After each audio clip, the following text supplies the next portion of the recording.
आज हम जिस मौजू के बारे में बात करेंगे वो अक्सर मरीज़ ये शिकायत करते हैं कि प्रेगनेंसी होने के साथ ही उन्हें लिकोरिया की शिकायत बहुत ज़्यादा होगी है। हमने नोटिस किया है कि 92% अवाम जो ये वीडियोस देखती है वो नॉन सब्सक्राइब है हमारे चैनल को। तो आपसे एक हम्बल रिक्वेस्ट ये है कि इस चैनल को प्लीज़ सब्सक्राइब करें ताकि आपके लिए हम बेहतर से बेहतर कंटेंट बनाएं और बड़े से बड़े डॉक्टर्स को अपने प्लेटफॉर्म पे ला सकें। Thank you.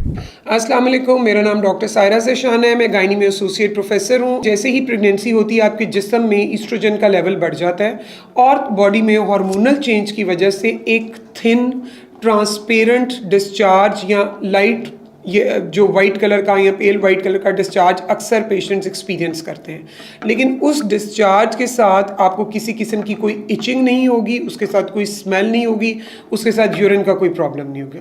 और ये डिस्चार्ज बेसिकली हार्मोनल चेंज की वजह से होता है। ये नॉर्मल वजाइनल फ्लोरा के लिए है और ये आपको बहुत सी इन्फेक्शन से, जिसमें फंगल इन्फेक्शन है और बाकी रिलेटेड इन्फेक्शन से बचाता है।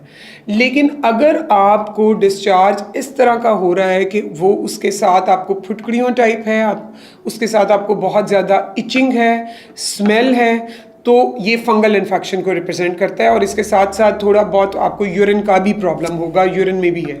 इस तरह अगर आपको एक फिशी ऑर्डर का या आपको ग्रीनिश येलोइश डिस्चार्ज होता है तो वो भी बैक्टीरियल इन्फेक्शन को रिप्रेजेंट कर रहा है। अगर आपको नॉर्मल पेल डिस्चार्ज के अलावा, जो कि आपको किसी किस्म की स्मेल और कोई और सिम्टम नहीं कर रहा हो रहा है, तो आपने फिर फ़ौरन अपने गायनेकोलॉजिस्ट से कंसल्ट करना है, बिकॉज हर डिस्चार्ज की डिफरेंट मेडिसिन है।